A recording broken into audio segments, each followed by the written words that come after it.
What's up, everybody? Welcome back to Praxichat.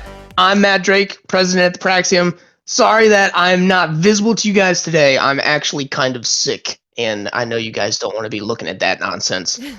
And how's everybody doing? So, before we get started, we came together today to talk about what Star Wars means to us. But before we get into that, I wanted to update everybody on what's going on over at the Praxeum. The last couple of weeks, we've really been doubling down and reorganizing into a more professional stance so that we can really start to push this as we move into actually being an official nonprofit and getting closer to the conclave. Our website is progressing well. Keep an eye out for that landing page soon, hopefully within the next week or so. All right, so once we have that, we'll drop it. And until then, like I said, I'm Matt Drake. I'm the president of the Praxeum. You guys might know me as Darth Matu, and I'm here with my good friends. Hi, everybody. I'm Lisa Mountain. I'm also podcaster on the show Legends Library, and of course, one of the members for the Praxeum Inc. I'm Donna, and I also go by Live Long with Force, and I am one of the board members. And I enjoy living Star Wars, so I'm glad to discuss this today. I'm Patrick, so I'm actually one of the editors for the extended edition of Supernatural Encounters that is coming out very soon, and I'm sort of like the tech lead or whatever for Praxeum on the board there. Hey, I'm Kyle Rawlings, and I pretty much eat and breathe Star Wars. I'm the senior editor of Supernatural Encounters, the expanded edition, as well as the composer of Supernatural Encounters audio drama and classical score, as well as co-host with Miss Lisa here on Legends Library. And Patrick and I do quite a lot of work outside of this scope that's also dedicated to Star Wars. But yeah, I'm a member on the board of the Jedi Praxeum as well. Super glad that you guys are here, Pat and Kyle. Very glad. Yeah, thanks. For sure. Yeah, thanks for having us. So, yeah. For sure. So we're going to talk today about what Star Wars means to each of us, and we've already kind of been nerding out before we started even recording, getting into the good stuff. Yeah. But why don't you guys share how you first got into Star Wars and why it became so important to you? I think every Star Wars fan probably has a story like that. You know what I mean? And at least most of the ones that end up getting into the expanded universe. So definitely we want to hear what you guys, what drew you in. Yeah, Patrick, you start. Okay. You're such a good host, Lisa. So, gosh, 90s kid here. So I actually first watched A New Hope just on VHS that my dad had recorded off of broadcast or something, and so to me it was just Star Wars. There was one Star Wars movie, and it was just up there with Back to the Future, Indiana Jones, Batman 1989. Those were just kind of all in circulation in the house. And then the last time, I don't remember the year, I guess I could try and do some math, probably 95 was the last time they released the trilogy before the special editions, and they had the whole trailer available one last time or whatever, and because that was the last time before George messed with it a whole bunch. And so I remember that. I remember those commercials. Yeah, Same. Those were really good. And they had the 10-minute interviews with Leonard Maltin that I couldn't stand as a kid, and now I'm I love that stuff. But yeah, so my dad came home with all three, and my brother and I lost our minds because, oh my God, there's more Star Wars. And it's it was the one with the faces on the cover. So New Hope was Vader, Empire was the Stormtrooper, and Jedi was Yoda's face. Oh, and, dude, I had those too. Yeah. Yeah, no, it's that was the last time for the original unaltered trilogy minus some minor tweaks. But so my dad brings these home, and my brother and I are all just out of our minds, like I said, and yeah, let's do it. And he's okay, we're starting with A New Hope, and we're but we've seen it 100 times. This is torture. It's probably another week or maybe a day, I don't know, before we can watch the others. So we watch A New Hope because it's remastered, and okay, that was good. Can we get to the next one? And so we were so impatient to see the next movie that like the parents just weren't gonna. They're like, okay, go ahead and do it. Like we don't have to wait for like a family movie night or something. Like you two can go watch it. And so we're trying to figure out which one was the next one. Like we don't know Roman numerals, I guess. And we're like, well, Batman Returns was the second one. Yeah, okay. So Return of the Jedi. And then we're like, well, I don't know. Like, I'm not quite sure. Let's go ask the parents. And so like we like went out, I remember, to the kitchen and asked our parents, is it Return of the Jedi next? Because we're pretty sure it is. And they're like having a adult conversation and like kind of glance over and like, oh yeah, you're good. And so we watched Return of the Jedi second. No. And then it's like, pretty sure Vader and the Emperor don't come back, so that's weird. And it was just like all Star Wars from me from there. I was 8 years old at the time, and like they had like all the toys out. I remember when I first saw like Han and Carbonite, I thought he was in a block of wood because I had no idea. I hadn't seen these other Star Wars movies. I was like, that's crazy, and so I got really, really into Star Wars. And my 9th birthday, my mom made me a Millennium Falcon cake, put like Luke in his snow speeder flight suit on top of it, and she got me. My mom, bless her heart, can be very clueless, like any mom, as far as like nerddom kind of stuff. And somehow she like hit a home run, and she got me the audio book on cassette of Heir to the Empire, as read by Dennis Lawson, Wedge Antilles.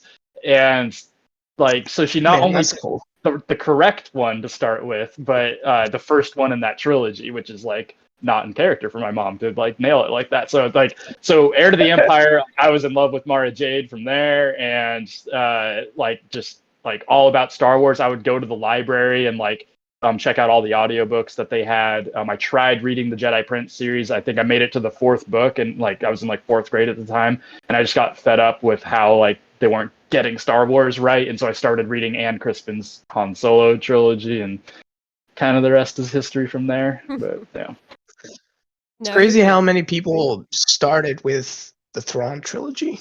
Yeah. They must have had a real good common marketing campaign.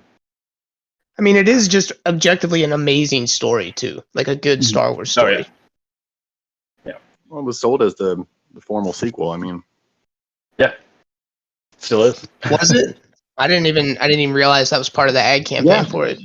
Yeah, no, it was the official continuation. Mm-hmm. Well, fair enough. I mean, that probably speaks to a lot of it, but I know that happened to me by accident too. Like, I was really into the movies, and my grandmother bought me the book, and it sat on my bookshelf for like 4 years. And then I got bored one day, and I was like, well, I've never read this one. So I read it, and just never stopped. Kyle, what about you, though? What got you into Star Wars? Well, honestly, I was a lifer since I was small. To be honest, I've always been into video games. Like, I grew out of that once I was in high school. I'd like to think, but so I'm very, very Star Wars specific. Like, I don't know what it was, but I saw the movies with my dad. You know, I'm one of those folk who came from a broken home, so I only had so many memories with my dad. And he was a sailor, so he came down. He would come home for like 2 months at a time, and he would always rent like a Nintendo system for me to use while he was home. So we would play like Empire Strikes Back for Super Nintendo, all that stuff. And more or less, I saw the 97 editions out in theaters with my mom before things kind of went really south with my family. And so I was just 100% invested in that. And the amount of child labor that I endured once I was 13 to be able to afford an Xbox, to get Knights of the Old Republic when that came out. That was like when I was 14 or 15, I think it was. Like I would literally save everything I could to buy a new system only to play Star Wars games. As cheesy That's awesome. and as ludicrous as that sounds. Why do you want a GameCube? I want a game. And it's just like, you don't want anything else? It's like, no, just the Rogue Squadrons will do. Yep. You know, that's not even ludicrous though. Those games rocked. Like, they were so good. they did, because LucasArts was phenomenal. But then when I was in 6th or 7th grade, and I had read like the Apprentice books and all that, like a lot of the junior novels, just because. But when I was in 6th or 7th grade, my friend Lewis, he was the singer in my first band, and also the illegitimate child of the singer from Cinderella. Just fun factoid. But yeah, like the and cartoon? he get the band Cinderella. Yeah, all Yeah. of us Anyway, already know. I know bands. 80s hair metal. It doesn't matter. But all the same, he had a copy of Shadows of the Empire in his room, and I was just like, whoa, what is this? And like, I loved the video game. I played Yeah, N64. that's how I got into Shadows too. Was the video game. Yeah, I played the shit out of everything that I could, as far as PC games back in the day too. So like Jedi Outcast, all that. Yeah. Jedi Knight, rather.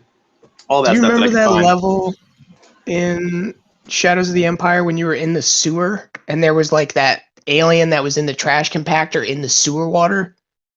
Oh, and Shadows? Yeah, the Dianoga. Yeah. Oh my Yeah. god, dude, that thing Yeah, the scared Dianoga the was terrifying. crap out of me. Yeah. Oh my god, it was so scary. Playing that level it took me forever to get past it because I was so horrified.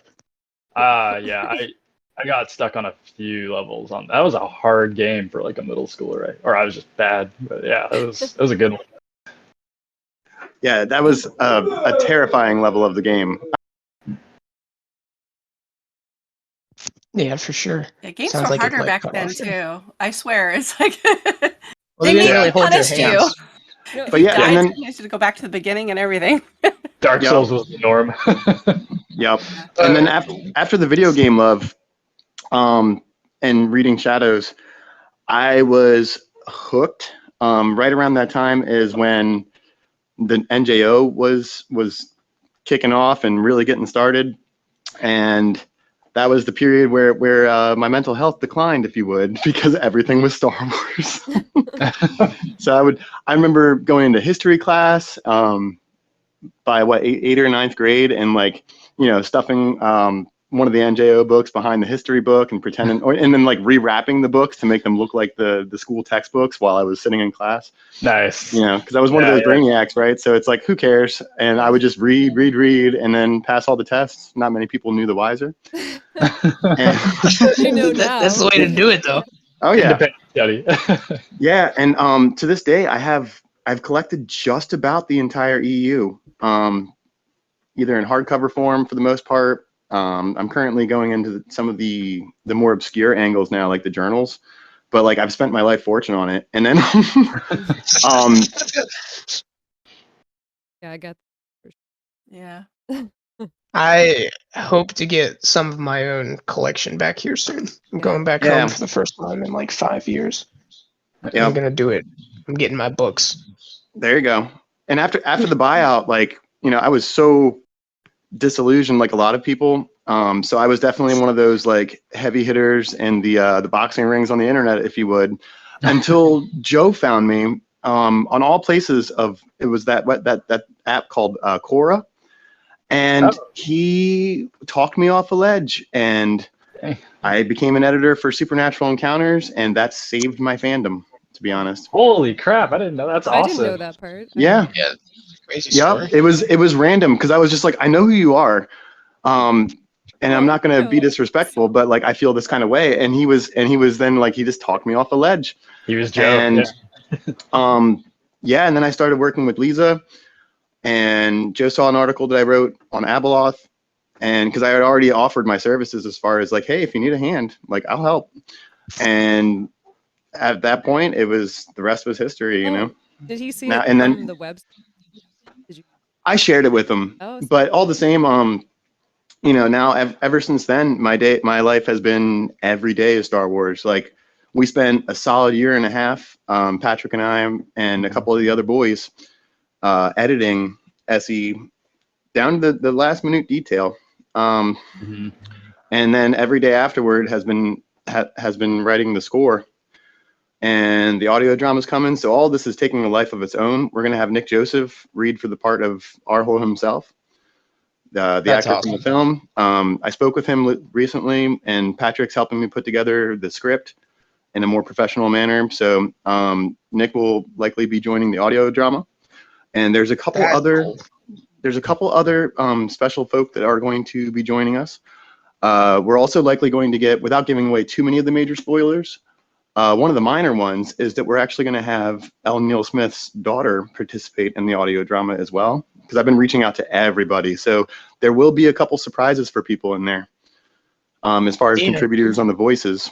And it might be a couple people in this room too, just saying. Yeah. I'm super pumped for it to come out. I'm not going to lie. Supernatural Encounters was like, I don't want to get too off track because I still want to hear why Lisa and Donna got into Star Wars, but I'm very excited. The fact that it's over 1,000 pages, like I really love those big books, like The Stand. It is longer than Lord of the Rings. I am so excited that there's going to be a Star Wars book that long that I can dive into and just get lost. Like, I can't wait. It will take you, like, honestly, probably like a year to actually dissect every little thing, and you'll still find stuff that because Joe's like a genius in that way as far as lore threading. Like Abel Pina was a genius too when it came to all this, but like Joe is not a new level, but a completely different level of cross-stitching lore, I'm telling you. Yeah. Oh my gosh. Challenge accepted. He's really good because he understands like like his like Discord for Supernatural Encounters, like his only rule is that you're respectful to everybody, and like respect that they might like things about Star Wars that you don't like, whether it's Disney or just like the Denningverse angle or just like whatever it is. We all have very strong opinions, and most Star Wars fans, like big fans, have a sense of not just attachment but almost like possessiveness of Star Wars, and that's more or less earned. Like culture owns Star Wars as much or more than Disney ever will. But he's just like so good at just being that Jedi master and like mediating, and like Kyle was saying about how they met, and he's just such a positive, inclusive guy, and that comes through. He's like the Star Wars Jesus, I'm telling you. Yeah, like Obi-Wan? if GL, I don't see Ewan McGregor uniting the fan base. Well, yeah. Well, I mean, maybe behind his memes. yeah. But yeah, there's a lot to do with a lot of the deep cut lore that people have very strong opinions on, and Joe has been very conscientious about not excluding anybody. So like one of the things that's come up in the past, like when Kyle and I were on Matt Wilkins' show, was connections between other sci-fi universes, because those have always been present in Star Wars, at the very least as Easter eggs, but there's also been lore around them, like Brodo Asogi, like E.T.'s race. And so I was about to say. Yeah, so Joe has been very careful, like since like years before we were even involved, to like connect some of those dots, but it's like Schrodinger's canon, where it's like, they're connected if you want them to be, but he's not ever like explicit, or very rarely explicit, like this is part of Star Wars, because he doesn't want people who hate crossovers to feel like these crossovers are necessarily canon. So it's sorry, kind of. Yes, despite, and like just to throw it in there too, like the Marvel universe, all of it's going to make sense. That whole Dark Horse family of, like Pat alluded to, as far as like Easter eggs here and all that stuff, like Scott Alley, all those folk who worked with the brand and also had their fun with it, and other universes, there's going to be a lot that comes together. Yeah. So Joe is writing his own like story about Star Wars? No, it was all approved. Yeah. Oh, wow. Okay. Yeah, it's actually, I think, the only piece of officially authorized fan fiction. I think legit that if the expanded universe had continued, it most likely would have been it's not fan probably fiction would have been anymore. incorporated. Yeah, didn't it start off that way? No, yeah, it's definitely not fan fiction now. So originally, Joe and Rich Hanley. I wish Ed were here because he's so good and he's got the British accent. But Joe and Rich Hanley. Explain it to us. Yeah, and then I'll try and keep it really with the British concise, accent, Pat. and then we can hopefully pop over to Donna and Lisa to tell their stories. But yeah, so Cult Encounters was an article written by Joe Bongiorno and Rich Hanley for Star Wars Gamer magazine, and I believe that was canceled, but released later. And then, and I might be getting that wrong, but Supernatural Encounters was canceled in the sense of it fell off the radar. They forgot to follow up on it, kind of a thing, because they, hands changed. There was the buyout. But Joe followed up with members of Lucas Licensing. I can't remember everybody's name, but I know Matt Martin and Pablo and They personally greenlit the project. Yeah, and what was the third guy's name? Because I've never really seen his name in anything else. But anyway, so it was greenlit, and as recently as I believe 2018, it was still. So 2018 is when it finally came out, but it was either 2016 or earlier in 2018. There were still email exchanges about like they Matt Martin specifically said, oh yeah, well let's make sure we classify this as Legends. We don't want to confuse anybody about the continuity there. Whoa. Correct. Hold on a second. It happened. Hold on. It happened. Hold on. Despite the internet and their BS, it happened. And look, like, to put it in a nutshell, Skywalkers and Lone Wolf are equally as canon.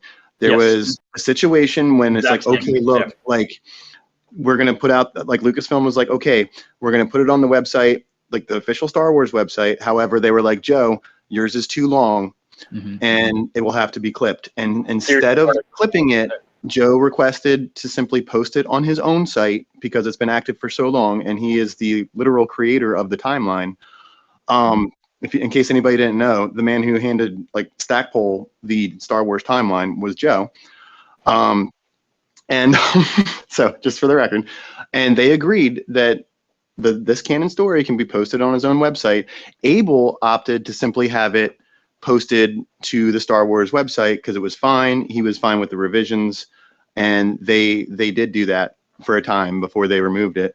So there was hold on. Let me get this straight. There was never a question about Abel's stories, and there should never have been a question about Joe's story because there's formal paperwork.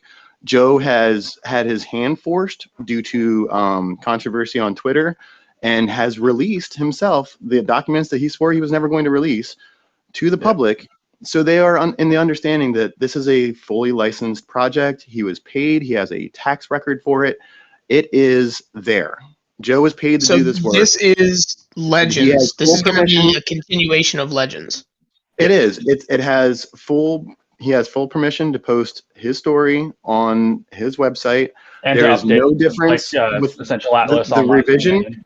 With this revision, there is no difference than any other people like updating, like the Atlas companions, etc. There is no difference. Skywalkers was updated as well, wasn't it?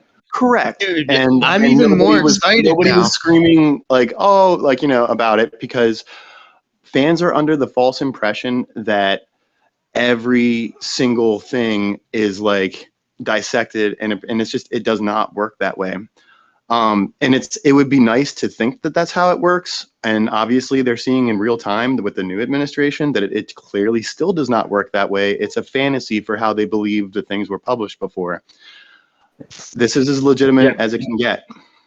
And if anybody questions it, crazy. If anybody questions it and they're like, blah, blah, blah, bantha fodder, and it's just like, so you tell me why the story has existed for years and has been free. By the way, it's not a paid thing. It's completely free to all the fans because they deserve it, and they deserve a proper close to this ginormous story. Why haven't we gotten a cease and desist? If that's what everybody wants to claim, that it's like, oh, it's like quasi-canon, it's fiction, and it's just like, bull. Who's allowing this to continue? But can we put a pin in that and circle back? I want to hear everyone else's stories. Yeah, that's cool. Pat and I can go on for hours on this topic, but you can always refer to Matt Wilkins' video where we. I mean, you heard it here. Yeah, we'll have to link that video in the description because that's honestly news to me, and like holy crap! Like, there's gonna be a new Legends book coming out.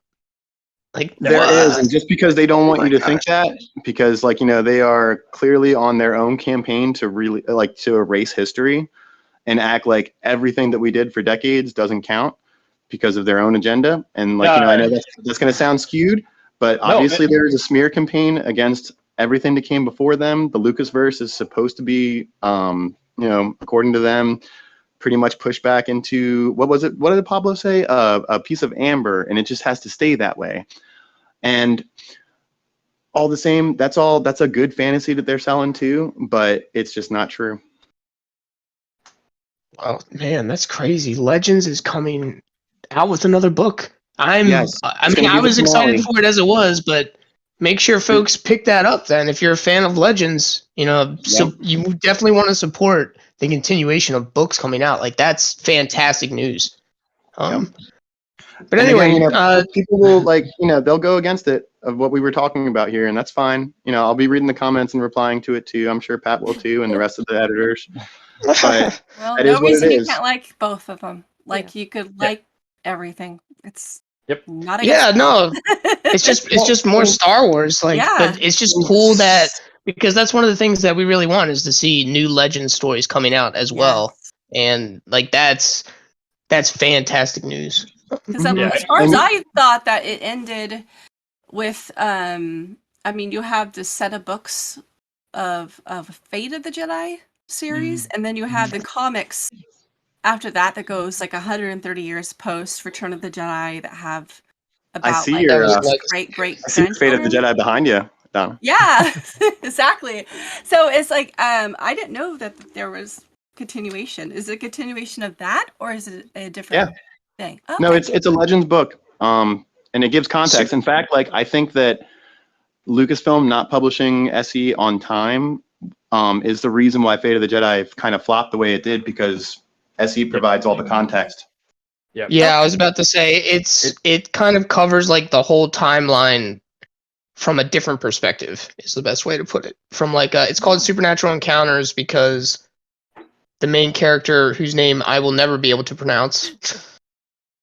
Go for but he, it. yes, but he it's almost like Lovecraftian. He's like a historian and researcher, and he like looks into the origins of the Force and things like that. So. And he's been around since the 1987 Weston Games RPG because you have these very dense source books that from the beginning, they like the primary function is this was the Star Wars D6 RPG system, but they're like, let's kind of use this also for people who maybe are on the fence or just not playing RPGs and just make them these like killer Star Wars like reference books on top of that. And so there's like those RPG books, other than like game stats and mechanics, are in-universe documents. And there's a couple of historians, Arhol Hextrafon and Voron Nall, who are like the historians from the Rebel Alliance, who are basically writing these like original like late 80s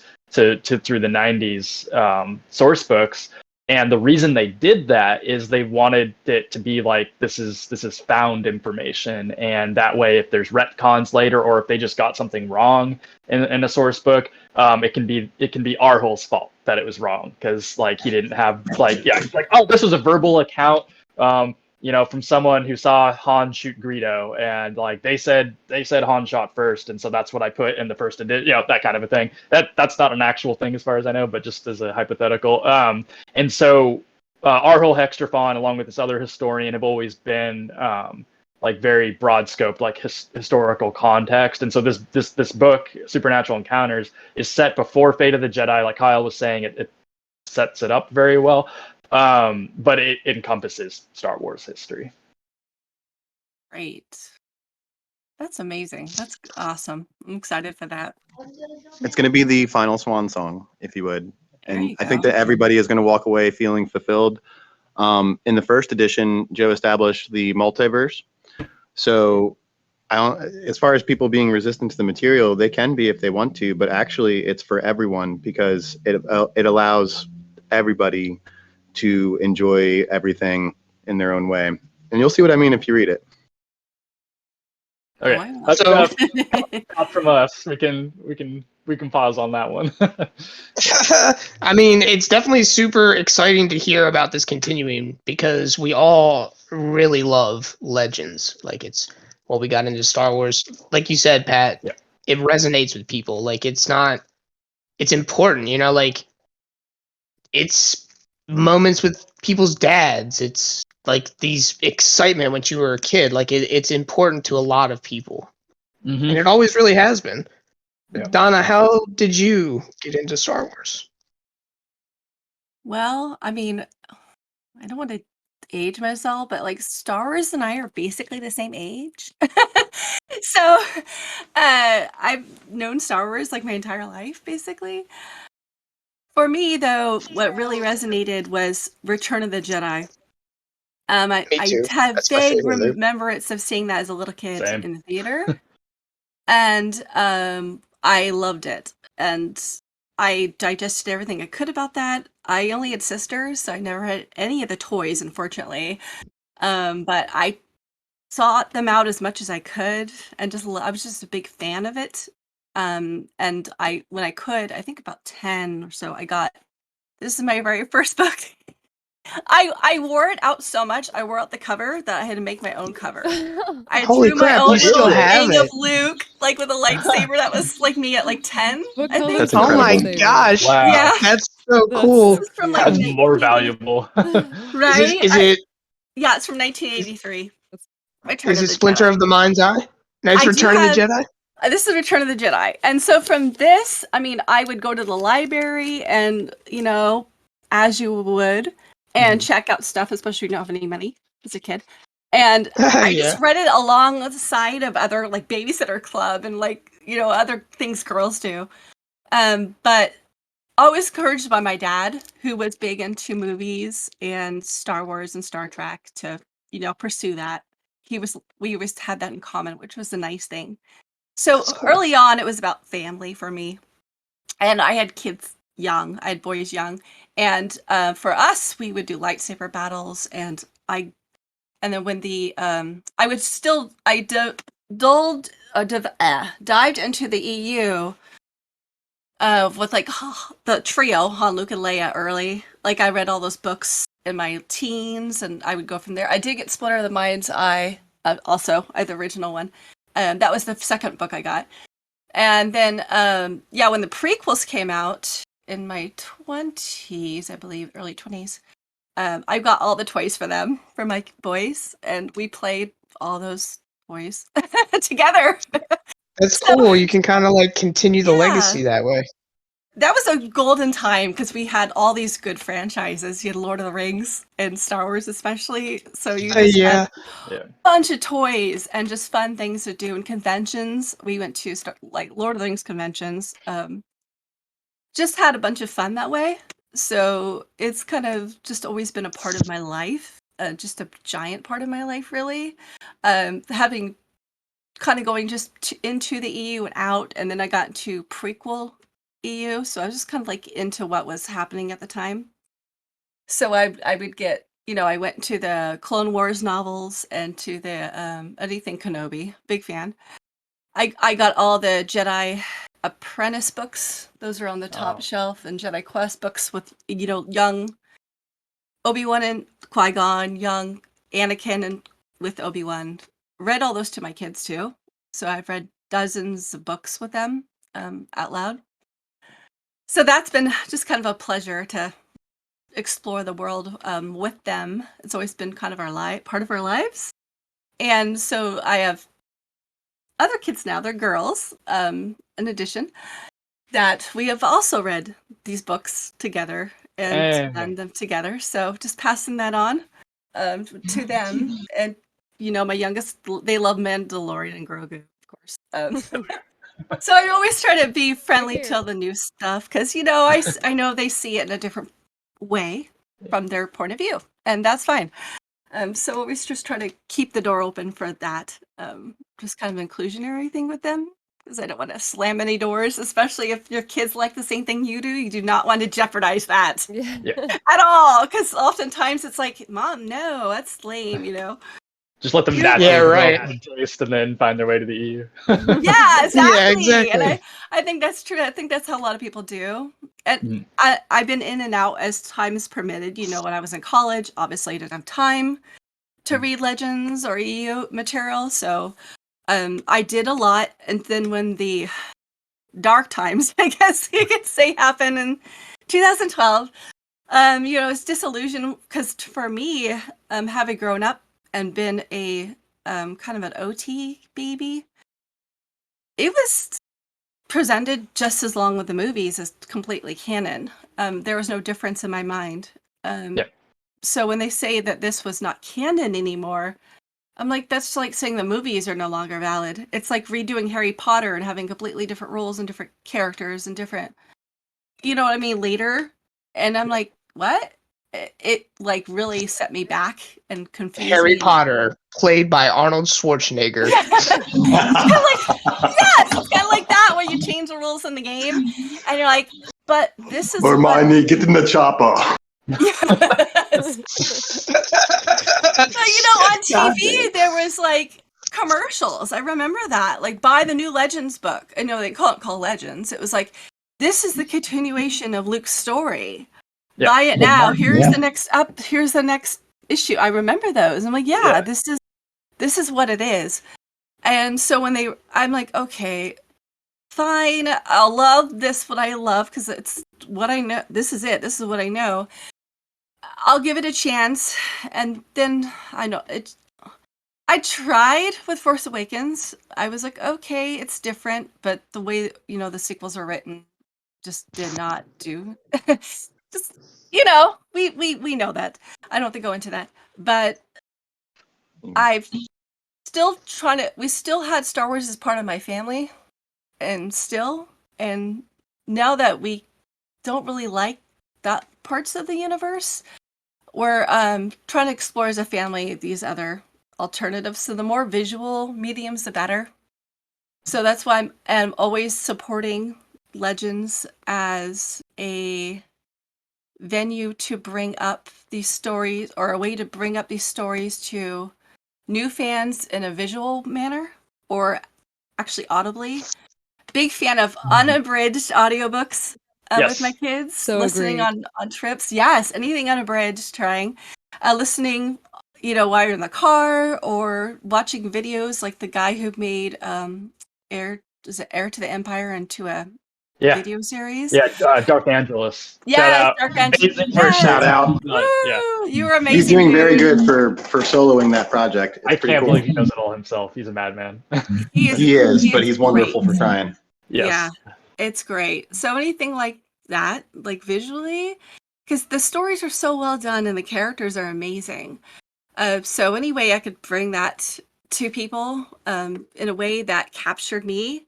Because I know for me, I had a deep, deep, deep imagination. I'd read 4 books at a time as a kid and be deep diving into things. I know people these days don't read as much, unfortunately.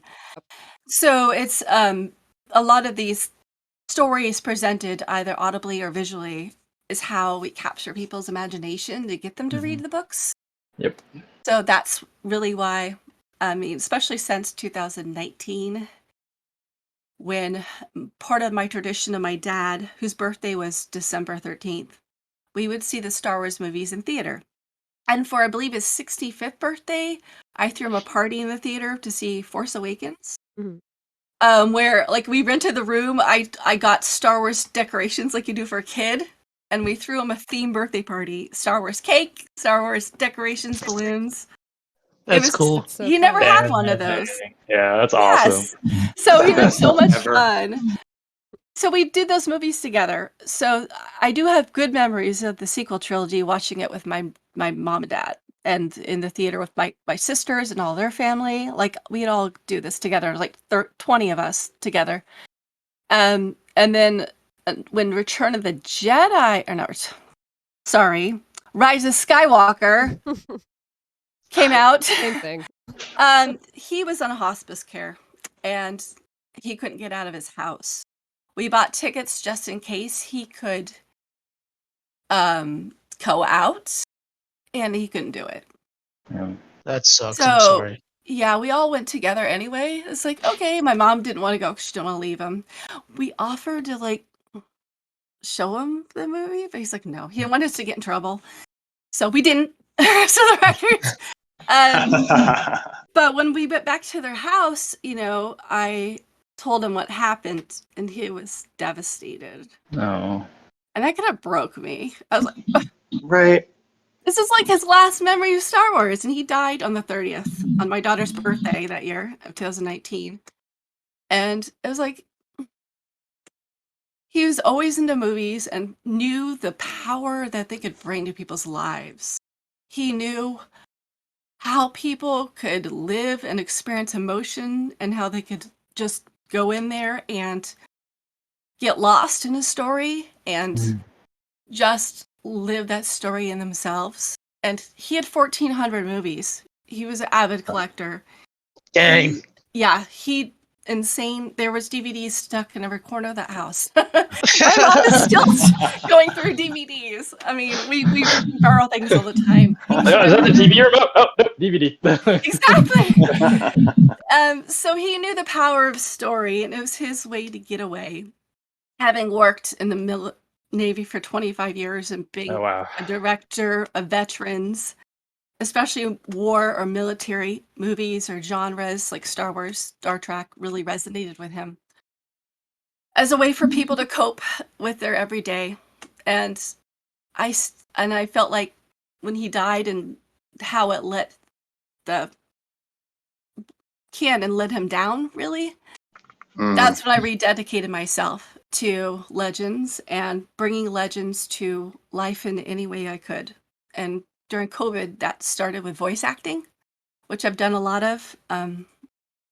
But this is a really good continuation of that, the Praxeum, a solid, dedicated place to making that happen for people. And I'm so grateful to be part of it. And be with all you guys. Yeah. I'm We're so glad psyched. you're here. So yeah, it's just a very deep down, always been the core of me. For good or bad. That's the life. It does. Star Wars resonates so much with people. Like, that is a very powerful story, and like that in and of itself kind of proves your dad right. Like these stories, they have real meaning. They can truly influence somebody's lives.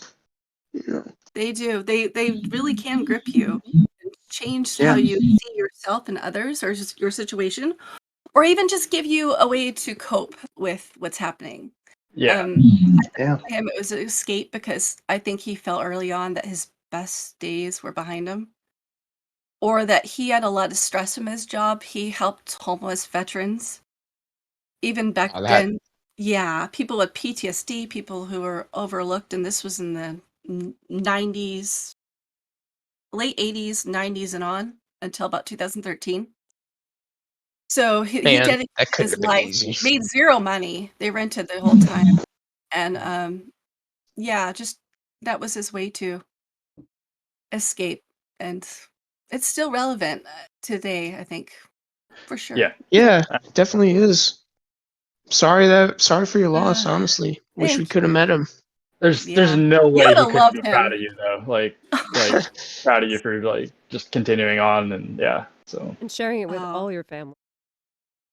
Yeah. Next generation of Jedi Knights. Yeah. Of course, sis. And that's I'm excited for the guys that were like kids in the 90s, because I was a kid in the 80s, to see how it's resonated with you guys. I'm so excited that because you guys are all prequel babies. Yep. And that and how it's continued really to just resonate. That makes my heart happy. Oh yeah, well Kyle and I were I think both born in 87, so I have 2 or 3 memories that occurred in the 80s, but we were EU babies because the 90s was like largely the gap, right? There was no didn't see DOT in theaters, and I was in 6th grade when I saw Phantom Menace, so it's like I was already hardcore Star Wars, like trivia level Star Wars by the time. That's true for that time between Return of the Jedi and, Phantom Menace. That was how we lived Star Wars. That really was. That is what you did, was you read the books. And George Lucas had about it on hyperspace for bringing Star Wars back, so yeah. And Lisa, when did you see The Phantom Menace? Well, I'll kind of get into that with what I'll share. My first experience is and this is hard for me to follow up with what everyone else just said, but mine's not as exciting. But my first into Star Wars is because my parents would show me like every movie possible, and they did not care like content. And we figured I was 3 years old when I watched Star Wars on beta. And if you guys remember beta, like that's I that was don't, but I know of it. yeah. So well, we were also Beating yourself a little there, Lisa. I no, it's because we were on a farm and we didn't upgrade technology as fast as everyone else. We had You know who else free was on a TV farm? stations, so like you guys talk about like having all these commercials you watch. I don't remember any of that. Like, maybe because I'm in Canada, they just aired. But like one other movie I just wanted to share this guys with you was Red Violin. If you've not watched the movie, excellent movie, and it's Samuel Jackson.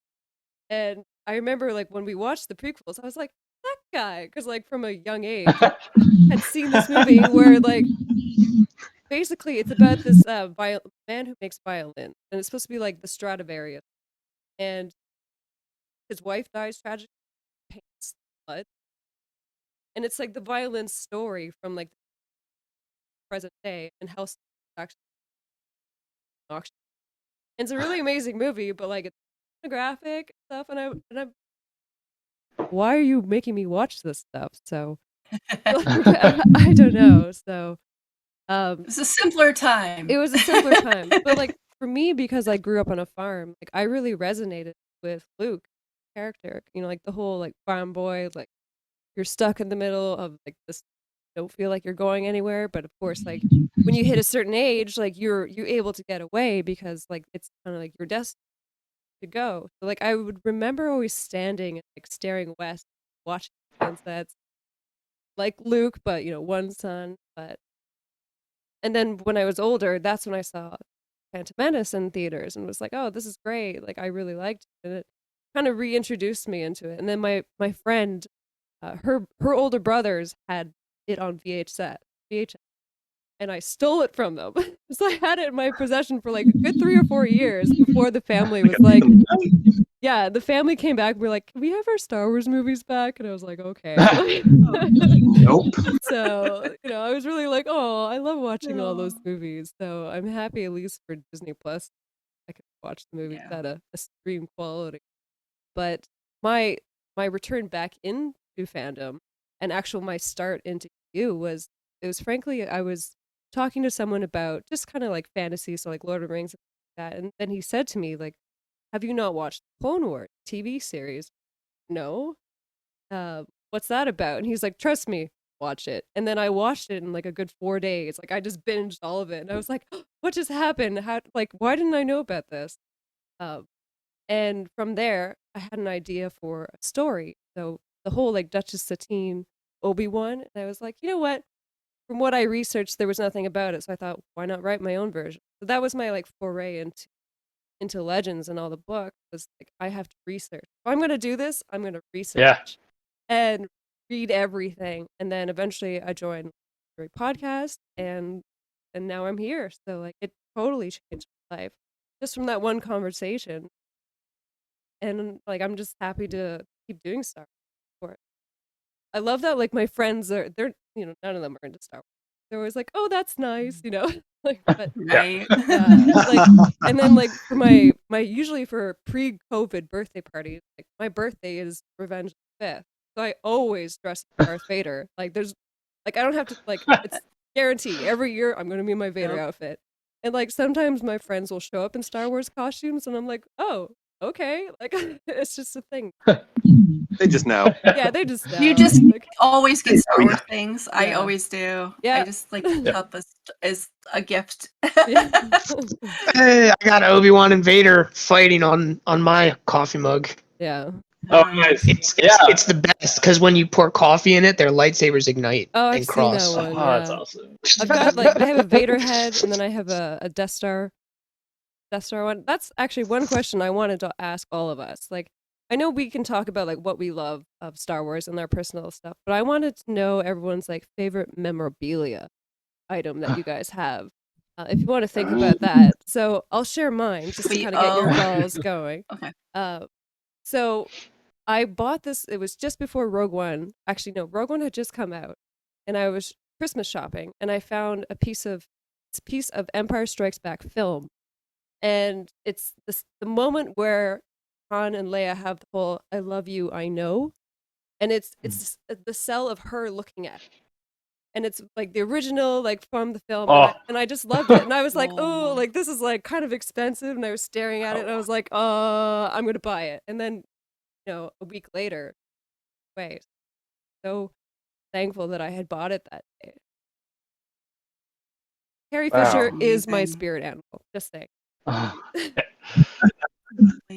And we could even do a whole podcast on that, like Yeah. the impact those OT characters had in our lives. Absolutely. Like Luke was my man. Like, oh my god. I love this coaster. Oh my gosh. I really loved Luke a lot too. Luke Yeah. is Luke was the best. so Well, good. he's so Just easy Luke. to relate to, like Yeah. he's just got that goodness of him that we all love. And like, no matter what happens to him, he still has that faith that Vader comes back. And like, there's something so Yeah. beautiful in that relationship and in that moment of like, no, I can turn him. Like, I have faith. And it's just gets me every time thinking about it. And like, all the Yeah, dangers he was gets me a put lot through. too. Like all that journey that he went through and the danger, and it was like he was literally like marching into the gates of hell, like Yeah. going to see Yeah. the Emperor. And that's what I love about and Return like, of the Jedi. whatever, like brushing off his Yeah. shoulders. Like, I got this. Like, Yeah, and just to call, like, he was scared to death, but he didn't he did the Jedi thing. He didn't let it overcome him. He had faith. He knew he could do this and turn his dad back to the good side. Yeah. It's And- yeah. And everyone's always thinking in binaries as far as like, join us, you can rule the galaxy, or like in the novel that you showed us there, Donna, he literally is thinking like, oh, I'm way stronger than last time. I can literally kill the Emperor and Vader and call the shots, and like he's struggling with the dark side, and so it's presented to the audience, because brilliant storytelling is this binary of he's gonna lose it, he's gonna turn to the dark side like his father, or he's gonna have to kill his father, and he just like refuses and finds that third path and shocks even Obi-Wan and Yoda and proves them wrong. And Right. that's the whole point. And I don't want to segue too much because we're talking memorabilia, but I mean, Kyle opened up a vein there earlier, so I'm going to dive in too. But like, I did not. I had a sometimes very happy household, but my dad has severe mental illness and is very abusive, and Star Wars was my escape from all of that. Whether it was like listening to the soundtracks, like even when times were good, like we'd be like camping, and I'd hear my parents be like, "Is Patrick awake?" And my dad's like, "Physically, he's here," because they knew I was just listening to my Walkman and like the soundtrack or an audiobook. But like my dad has like ostracized his entire family. Like my uncle won't speak to him. My brother won't speak to him. My mom won't speak to him. Now, they've been divorced for a while now. And like I was the only person, and like I credit Return of the Jedi from a young age of just like, instead of seeing everything in black and white, and just trying to understand people's inner turmoil and what they're going through.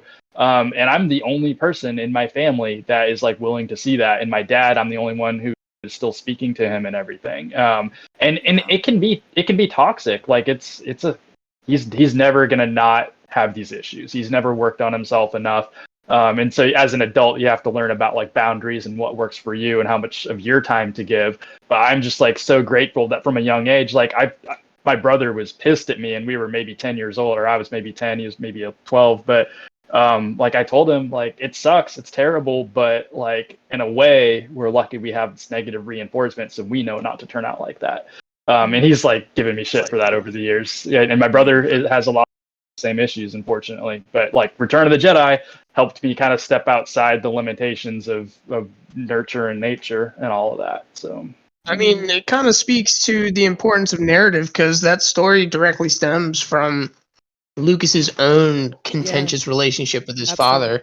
Like, right. They clashed a lot, mainly because his dad really pushed him to like join the family business. He was worried about his success, and like George wanted to do his own thing.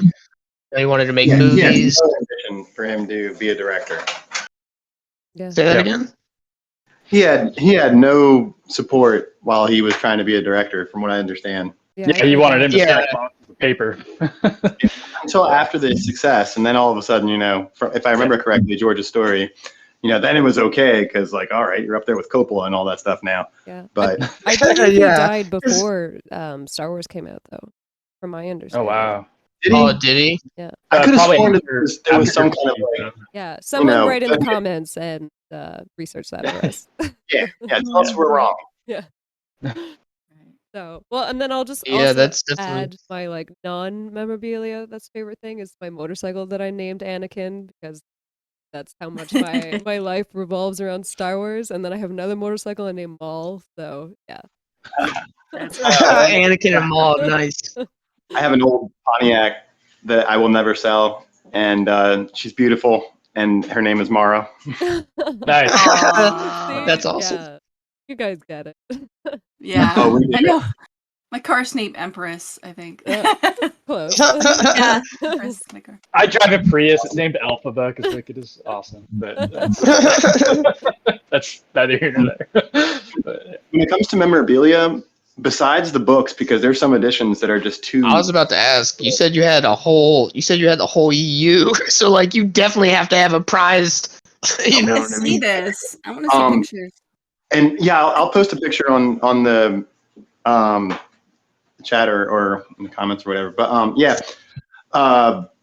besides the books, my two favorite pieces that I have is I have the Mara Jade Gentle Giant bust, which I'm still trying to get in touch with Shannon McRandall because we used to talk, but she went kind of dark on the web since everything's going on. yeah. Yeah. And then I have from Nick Joseph at the start of this audiobook project, he sent me a CD and an autographed picture of himself. And that's, because we're going to be working together in the future. And that's probably my other favorite piece that I have. Matt, what's your favorite, or what was your favorite before you got rid of So me and my brother, I got very into Star Wars when I was young, but like I actually named my brother. It's a long story, but I named him Luke because of Luke Skywalker. Dang. Yeah, That's but awesome. he was always like kind of attached to my hip, you know what I mean? So I was really into Star Wars. That meant that he was really going to be into it. So my grandparents got us like the original lightsabers. You like flicked them and they would fly out. And they got a Luke Skywalker one for him and a Darth Vader one for me. I loved that freaking thing so much. I don't have it anymore. Was it the green Luke Yeah. Skywalker one? And it's got like a foot of the green when it's collapsed or something. Yes, that is the exact one. And then I had the Darth Vader one. Oh, nice. Oh, dang. Yeah, I think my brother and I both got the green one for whatever reason. But yeah, we had a garage sale in like the 4th grade, and I got like $86 was the most money I'd ever had in my short life. And I like went through the Star Wars Insider, like the Java trader with all the toys and other merch for like hours and just like planned in minute detail everything I was going to buy with that $86. And among that was that lightsaber. Yeah, we went hiking. I love that thing. We went to this big old spiritual retreat in the mountains. I took the boys when they were little. It's this great place called Holden Village. And it's all, the Cascades. It's beautiful. It's got these big buildings. It's so peaceful. There's no internet. There's no nothing. And people are going in there doing Tai Chi and meditating. And suddenly, like, the field lights up because me and the boys brought our lightsabers. I just started into this battle in this peaceful meditation area. It's like the red, blue, and green were just like. Heck yes. Oh yeah, that was one of Hey, the I mean, favorite memories. the Jedi use lightsaber training for meditation purposes. Okay, Yeah. that's completely acceptable. Want to meditate? It's not on you, all right? If they were that good at Tai Chi, they wouldn't be getting distracted. So because the lightsabers are my thing, like I'm into that more than the ships or anything. So this is my master replicas episode 1 that's Obi-Wan so Kenobi cool. lightsaber. That's nice. some bling. Oh, Yeah, so this is definitely my favorite collectible. That's for awesome. sure. Wow. I wish I Yeah. had the money at the time to get like everything, because again, this came out the same time as like Lord of the Rings. I have Arwen's sword, the big long curved one. that's awesome. And Yeah, like, that's all this cool. stuff was like $300 each at the time, and I was 20 something and broke.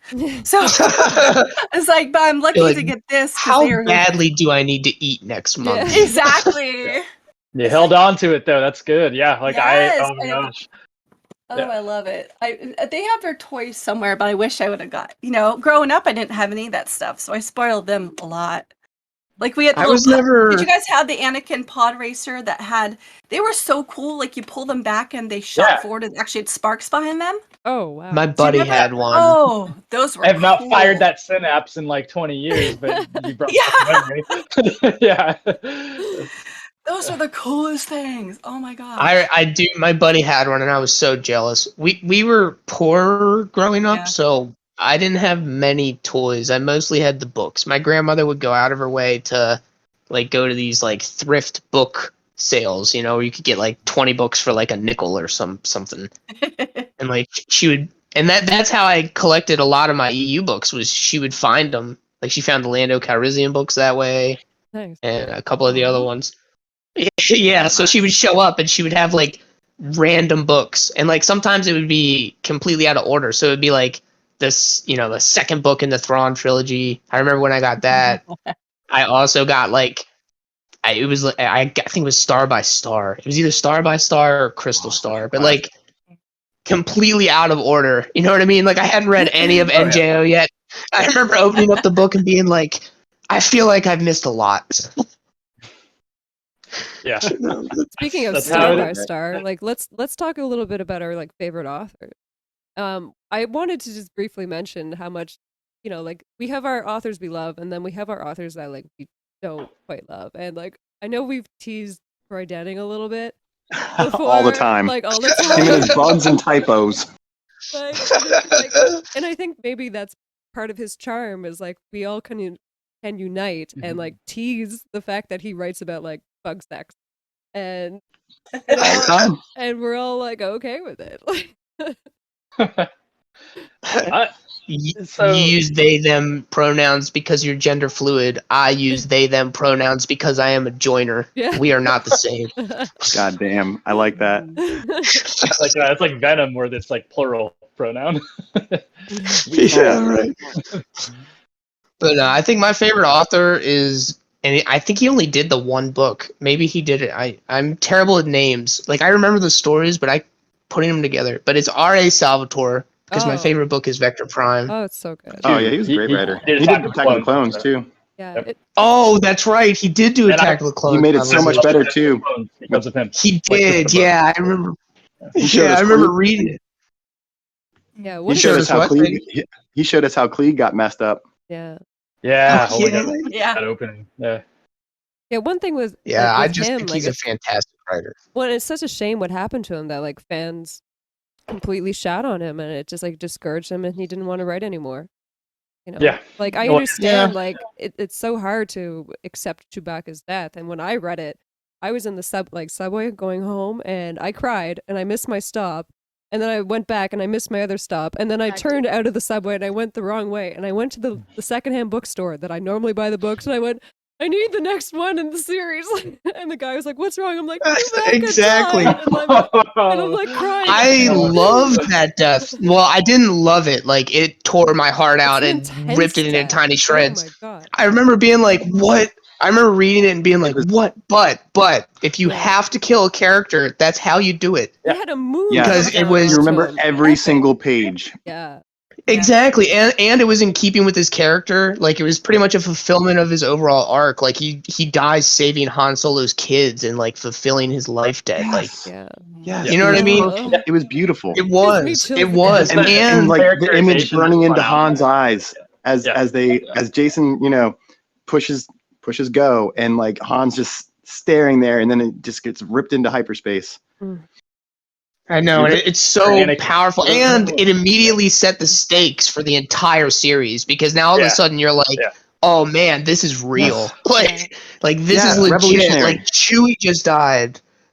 Like Yeah. I love that. I was one of those people that was like I love that book like from the Same. get go. I read it like back to back. Yeah. I Yup, had it was a great. listener once send me like his copy of like a movie that he was trying to propose that they would make to kind of like fix the sequels. And immediately he kills R2D2, and I was just like, oh, like I'm not reading anymore. Oh. I'm like, No, you don't know R2 what is you're the one who doing. tells the story. Yeah. Well, how do you R2 kill a R2's Jedi, off limits. really? Yeah, I'm like, Yeah. you can't kill R2. He's like Yeah. the most important character without being an important character. Right. Yeah. And by Uh, extension, 3PO. Mhm. You can blow Yeah. 3PO up or like dismember him. That's Mhm. cool, but you got to put him back together at some point. Occasional mind what? Yeah. Like, I'm always sensitive to the droids. When T3 gets destroyed in Revan, I'm like, my heart broke. Oh, That- he's just pieces. Like, yeah. Oh, I'm so sorry, Pat. I definitely thought you got to that one. No. I said he got blown apart into pieces. Oh, okay. Okay. Yeah. In the audio chatter, I thought that was a spoiler for you, and I felt so guilty We're immediately. good on expanded universe spoilers, at least as far as I'm concerned. Yeah. Yeah. Right on. Well, like when I It's went been and out for a little bought the bit, you next know. book of like after Vector Prime, the guy at the bookstore was like, spoilers. I'm like, this has been out for like 10 years. Like, I'm sorry, you work in a bookstore. There's no. Yeah, bro. Yeah, that's odd. If you And really people care, at What the is, bookstores, when there used to actually be bookstores, Yeah. I know that there's some now, but like, come on. At the same token, it's like, all of those people were just in this as we were. Yeah. I remember that. Yeah. Like all these folks, it's just like, oh, yep, you're back. Release day was yesterday. You're late. You remember All that. I midnight- missed those conversations. Did you go to My- midnight releases, guys? Did you I go? did, yeah. Star Wars. I For, went for one Legacy time- of the Force. I went one Oh, time yeah. for the last Harry Potter book, Yeah. but I never. Other than that, I've never been to a midnight release for a book. Oh yeah, we I used to. didn't know that was a Me thing. either. Yeah, they would have them. They didn't do it for all the NJOs because there was too many, but for every one of the full hardbacks that they offered, which was 5 out of the whole bunch, Yeah. they did a midnight release at the Walden Books that I worked at, or I didn't work there. I worked at the GameStop across from it in the mall, but they would do Nice, an overnight. Oh my god. Yeah, that would be great. Just get off your shift and go get your book. Yeah. Oh yeah, I yeah. used We to would love just hang those out until midnight midnight. releases. We would just hang out Yeah. till midnight, and then they would, it was never as big as like Harry Potter or whatever, but there was definitely a line of people. Yeah, And the for sure. movies, the movies waiting in the outside in the cold to get into the movie before they had assigned seating. Oh, that's some good times with other fans. You're all just excited and pumped. I was too Mhm. young, really, to do it. And I didn't do it for the Oh. Disney stuff because I was too busy. But Yeah. my uncle was like a rabid. He is the other person in my family who's super into it. And for Phantom Menace and Attack of the Clones, he like camped on the sidewalk dressed as Qui-Gon That Jinn. was such a That's good awesome. time. The prequels get a lot of hate, but I swear it was the best time for fandom. It was like It was. Prequels were People done were so well crazy. though. Yeah, like we I would love go to it. the theater and like wait for 2-3 hours to get into the next movie because it was so crazy and crowded. Like you literally Yep. had to wait that long and you're not getting in that day. I And camped for episode 3. yeah, when you go in, remember like everyone would clap when you see Star Wars and was like, yeah. Yeah. And then at the end, I remember people, some people hated it, but like it was really positive when Yoda brought out his lightsaber to fight. yeah. Everyone stood Oh, up. yeah. I Let's be remember clear. that. Everyone I who know, sat in the I theaters freaked out. loved it. Yeah, let's Oh do my it. god, I freaked Yeah. out. I remember when that Yep. happened, I literally stood up out of my seat. Like everybody did. Yes! Everybody was like, Yo, I remember that. It was so so cool. That was crazy. like my That was- mom was losing her shit. like a certain And she didn't even Avenger care. putting up Thor's hammer levels. Like as far as like I don't Yeah. want to spoil because people haven't seen stuff, but yeah, as far as like Yoda, just like I hobble around on a Yeah. stick. You've never seen me with a I know. lightsaber. I instructed some younglings. He comes earlier. I around didn't the know corner. lightsaber. He's just like He comes around the corner hobbling, and you're just Yeah. like, oh, no way. Are they actually going to do it? And then he does that like thing where he pulls his lightsaber off his belt with the Force, and you're like, oh my god, he's going to do it. I knew he's been holding back this whole time. I knew he could do it. They wouldn't Yep. let him still be on the council if he couldn't kick ass. And here he is doing it. He is I the know, it was Grand so Master. I knew he was just holding back. I mean, he probably is bored at that point. Like, yeah, I've done it for 800 years. I'm kind of sick of it. I know everything. I mastered I'm this a few bored. centuries ago. I just don't. Yeah. Like, why bother if I have to, Yeah. unless I have to? Yeah. One Yeah. one book I like to just mention is very contentious for fans, but Shatterpoint by Matthew Oh. Silver Yeah. is a fantastic Love Shatterpoint. book. Okay. Yeah. Right. Not contentious at all for me. Yeah. That is the best prequel book in terms of an internal monologue. Oh, it's so Mace good. Windu's Yeah, internal that's for sure. monologue is insanely good, and Yeah. how he perceives the Jedi, and like just sharing how he feels about that, because you don't see a lot of that, and people are often confused about who the Jedi were and what they did and what they felt. And I felt like, oh, we actually got to feel him and like how his point of view came across. Yeah. Yeah. Love that book for that reason. We did not deserve Matthew Woodring Stover. So he was my author. Like, it's really hard for me to narrow it down. Like, obviously Timothy Zahn was my entry point, and I still love his work. He's the author I've met the most because he lives in Oregon. So I, go to the local bookstore, or local to him, and get stuff signed and everything. But Anne Crispin, rest in peace. Like, her Han Solo trilogy is unrivaled, and it's a travesty that they didn't stick to that. Her work on the Han Solo trilogy is the reason Disney contacted her to write Jack Sparrow's backstory, and so it's just kind of this like nonsense logic break loop that they decided, like, and then eventually Disney owned Star Wars and then disregarded the expanded universe when it was the expanded universe that was the reason they're like, hey, she's the one to do Jack Sparrow's backstory, which was the official backstory for him as well. That's cool. And it was canon. It was absolutely canon because she wanted to write about young Leia. And they're like, no, George Lucas is thinking he might do a show about that at some point, but he's interested in you doing young Han. So Anne Crispin's up there. Dan Wallace is up there, even though he's predominantly written like in-universe nonfiction. But like Essential Guide to Planets and Moons, Chronology. Dude, those are some of my favorite books. The source books are absolutely essential. That's why, it's in the title. Best book. And then Joe and Abel are up there for me as well. Joe Bongiorno, Abel Pena.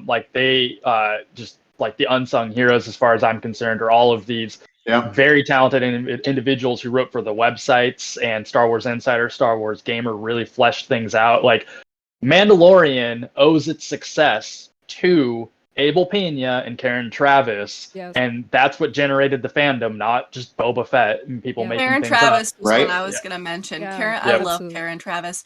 I mean, I like Alan Dean Foster for his craziness. I love especially. Oh yeah, he's insane, and I love them about him. Karen Foster brought a lot of the prequel people to like depth, and I love her Clone War books. The arc with Stealth and Gambit. Still need to read those. Oh yeah, that was good too. And Wild Space is my favorite prequel book. If you haven't read Wild Space is the one with Obi-Wan and Bail, and basically that was fun. In episode 3, you see how like it looks like they know each other, but you're like, how do they know each other? This explains how. And they go on this journey together that Obi-Wan isn't tested, and it's insane what happens to that man. He's literally butchered. And Bail is the one to bring him back. And, I love Bail. And the other ones, it's so good. And the ones with Anakin and Obi-Wan and them being tested, I mean, it brings up another love interest for Obi-Wan. So I think it was during Clone Wars, but pre-Satine. Yeah. That these were developed. Yeah, it was like his second one, right? Because there was one in the Apprentice series too. Yeah, he had Siri, and then and this wasn't that one like Taryn's out? No, not Taryn. What was her name in Wild Space? Tahiri. Was it Taryn? Taryn Zell? No. That's what I'm. Anyway, Tahiri's in like Engine. I know she has like blue hair. Yeah, I know. I'm thinking Tahiri. It's very close to Tahiri. That's why. Are you talking about Tioni? You're talking about Tioni, the archivist at the that wasn't the love interest though. It was like a one-off character. Someone Google. It was like Obi-Wan's one night stand. Basically, she was a fellow Jedi, another bestie. Of his, that they got just got it in for a day. They're like, nope, let's not. This is going too far. Because he's Obi-Wan.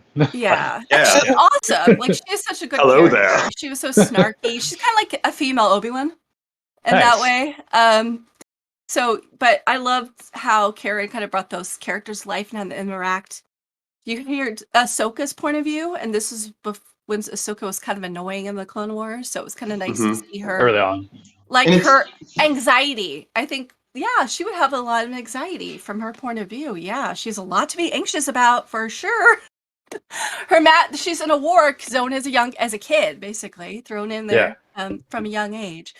But also, like, I also love Jude Watson. Has a special place in my heart because she wrote all except the first one. Unsung hero. Oh, exactly. Scholastic's unsung hero for sure. She wrote the entire legend stuff for the kids. I mean, I still love them. They're really well written books. I have a whole row of them. My Yeah, entire like top shelf is basically Jude Watson. they're kids' So books, good. but you can get just as much joy and just as much like connectivity to other things through Yep. Yep. those series. It was unreal what she was It able was to accomplish on a child level. Well, And totally. it I goes mean, back that's to like, back when they didn't really treat kids like they couldn't handle a good story. You know what they I mean? didn't. Like, Mhm. And I like, mean, you know, Lucas it is a wanted people to used read. novel, but it's a good story. Yeah, And they exactly. You referenced a know, lot of it That was the whole later, so a point. lot of it was Like, brought in. everything was just like, no, we're not gonna like feed fodder to the kids. Like they're YR books, but like the whole point was to try to get them to read. And like, you know, then there was a whole adult world waiting for them when they were ready, just like myself and probably most of you in this room, you know. Okay, Yeah. I found the names. So there was Lena Cabral and then Sari Tash. Siri. Yeah. All right. oh yeah, Siri. Yeah, Yeah, you're thinking last name. Okay, yeah. Yeah. yeah. Before the smartphone Siri's Siri, first there was an name. original. Yeah, S-E. And she liked Obi. It's a really good meme on that, by the way, about Obi-Wan using. That's the whole meme. Obi-Wan uses Yeah. Apple because he misses Siri. Aw. That's I incredible. feel like we should talk about while we're talking about authors, we should give Tom Beich a shout out for basically defining the Old Republic as an era. Yeah. I mean, and he wrote in the comics, which I feel like is important to mention because Tales of the Jedi is legitimately great, and Oh, it yes. just goes to prove that the comics can be a legitimate medium for good Star Wars stories. Oh yeah. Yeah. Well, if we're Tales, gonna, Dark Empire, everything. yeah, if we're doing a memoriam, then of course Dave Wolverton for creating Dathomir and the Hapes Consortium. Yeah, Yeah. Oh yeah. yeah. I was gonna say courtship is. We talked about that on the Praxichat Episode when we 3. talked about courtship, but it's I'm like glad we're doing the shout outs for these people because like Disney Lucasfilm won't. isn't. Yeah. yeah, you guys listening, both Dave Wolverton and Tom Beich's families have had financial issues due to licensing problems, and you know their revenues in question because of that, and they have some GoFundmes and things like that. You can find it on Google, but you know if We'll you link want it to in donate the a dollar, Yeah. description Well, as well. same to mention that as well. Like I had on Legends Library Alan Dean Foster last year, and we talked about his experience with Disney because Disney wasn't paying him as well for Spectres of the Mind's Eye, and they're still printing copies. And he like by the Yep. time we finally were talking, he was like, "Yeah, no, the lawyers have kind of resolved it." But again, he wasn't the only author that was deliberately not getting paid. Books And were getting he's the highest profile one. yeah, And he Crispin. was Absolutely. brought in Uh, by by George himself. So it's He Well, even th- didn't he even ridiculous. do the Force Awakens novelization? Alan, I believe so. But Yeah, I'm he pretty was sure it was getting him. Just he to was getting tie paid. it full circle, it Yeah, was him. he was getting he paid for ghostwrote A that. New Hope. He wrote Splinter. He wrote The Approaching Storm, Yeah. and he wrote Yeah. And Force he I loved the also Approaching Storm, by the way. yeah, he Yeah. also wasn't getting paid for the Alien novelization. Right. So Yeah. Disney's take supposedly was that when they purchased all those properties, both Lucasfilm and Fox, which is where the Alien comes from, they did not inherit the contracts, Yeah. which is bogus. And the Science Fiction Writers Guild called them Yeah. out on that. But unfortunately, Absolutely. Alan Foster is one of the higher profile individuals, so that's why he more or less got it resolved. Tons and tons of authors Yep. who could potentially, I've heard at least a few are still not seeing anything. I don't know about Matthew Stover, but he said that his cut of Revenge of the Sith sales are just irrelevant anyway. It's so small. Which is And then ridiculous. It's Anne the best Crispin's novel. estate is not getting much, if anything. I think they might have also not been having the contracts honored. And like you had a Han Solo trilogy, like I think Barnes and Noble hardcover exclusive come out. That's like it's really gorgeous. Like I don't know if everyone here's seen when Barnes and Noble does like classic lit, and they'll put it in a new hardcover binding with a really cool cover. And they for Star Wars occasionally. They did that for the Star Wars trilogy of novelizations for the OT, but they did that for Anne Crispin's Han Solo trilogy. And she passed away, I believe, around like 2010 or 2012. And as far as I remember reading within the last year that her estate was not seeing like any of that. So That's so I mean, heartbreaking. we've asked before, pay for good writers, and there's so many good writers already. It's a talent. It's a hard thing to do, and you really have to be a certain kind of person to write. Yep. They should have kept, because if you've noticed too, they have no one from the last era anymore besides Zahn writing. And Even James JJM is out. Like John Jackson Miller is gone. Yeah, he played ball. He really played ball. And He did, and they still boned him over. Like he's probably still on good terms. But Jason Fry and Dan Wallace are still involved, as far as I know, like doing like ancillary. Yeah, but it's like, if you're going to revamp all this, why don't you let the people who made it in the first place have a hand? Yeah, my favorite. I mean, I would much rather just let them keep telling stories in the old continuity, honestly. And they could probably pull but I that mean, off. like, you know, if you're dealt a shit sandwich, it's like, all right, well, these people at least plumbed it the first time, and you know, that's why you have this, like, now you have books that, like, they fix the films rather than add to the films. Yeah, that I can agree is author, definitely an issue. At the celebration, there's going to be a panel of the new authors. I'm definitely going to that. The only one that I felt was really good that resonates to me like these other authors do is Claudia Gray. Really? Oh yeah, Lost Stars. Yeah. I tried reading it. It's like young reader books. Oh good. Yeah, I love her. For me, she's great. Like Master Apprentice. I second Claudia Gray. Yeah. I'm not stoked with deviations from the expanded universe continuity when they occur. Just because there's no reason any author can't continue to act as if like pre-Return of the Jedi was the same thing. Timothy Zahn does it. James Luceno did it. And by and large, Cavan Scott and Claudia Gray do a good job. And so it's a tough pill when occasionally it's like, well, that's irreconcilable. Dang it. But by and large, they're doing great work. And I hope Claudia Gray gets to write her story about when Mission Bao and Zalbar meet someday.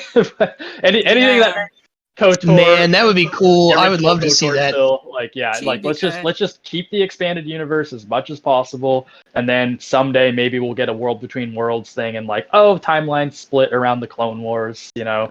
But I really struggle with some of the authors who, you know, just because a hasty decision was made, a poorly informed decision, and a very expedient decision was made and announced in 2014. To cater to a film trilogy when they wanted to bring in filmmaking talent that isn't necessarily versed in nerd culture and like long form like continuity comics and novels.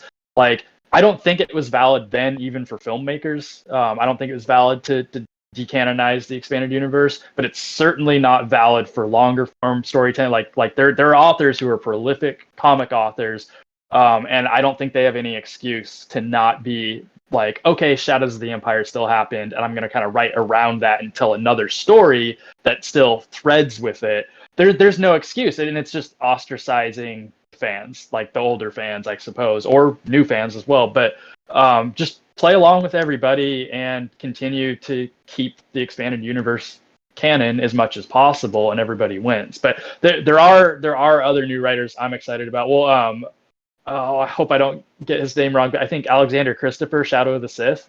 I'm gonna read that book, even though I can't do the post Return of the Jedi continuity. It's infinities to me now, but he's a heck of a writer from the snippet they put out, and he's a fan of Stackpole and Stover, who I was gonna say earlier. I was rattling off all these authors, but Stackpole, Mike Stackpole and Matthew Stover, you guys, like, I love you and I hate you for getting me into writing. Like, it's miserable, but that's like those are my two favorite authors easily, even with and Crispin. I think that's the trifecta, and then there's everyone else said. But yeah, if I'm not getting his name wrong, Alexander Christopher is. I'm looking forward to his work. Who wrote Bloodlines? Do you guys know? Claudia Gray. Yeah. Oh, see, that's why I like Bloodlines.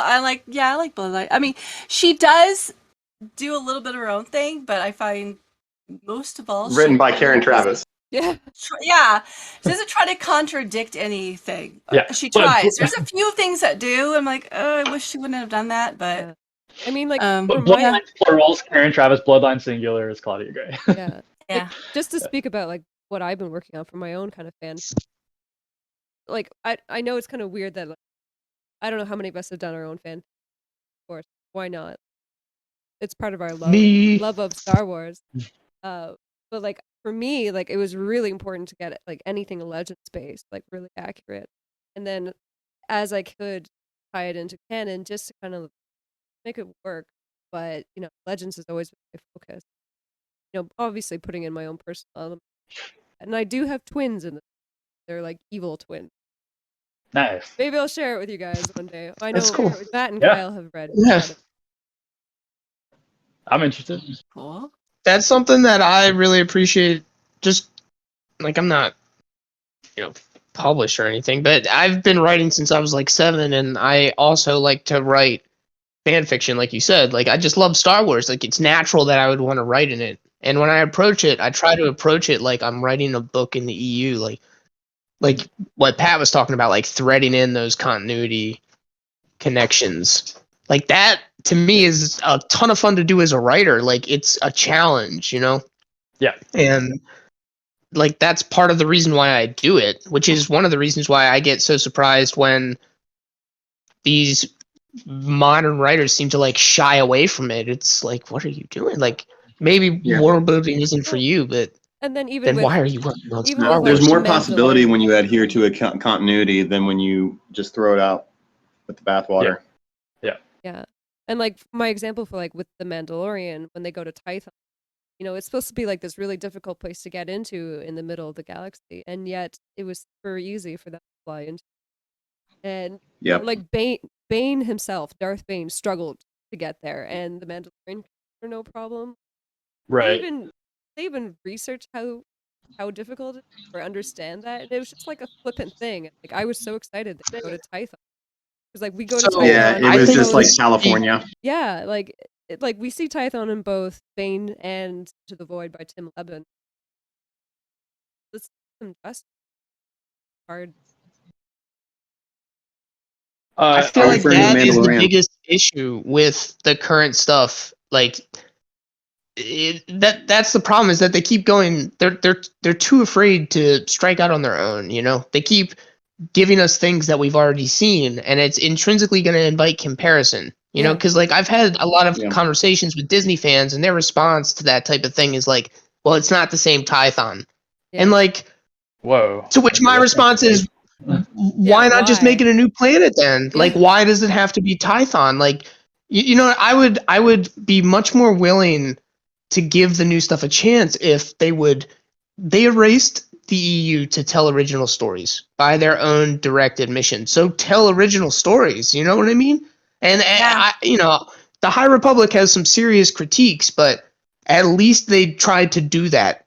Yeah. And I think in terms of like the success that the newer stuff has had, I think that's why the High Republic is one of their more successful things.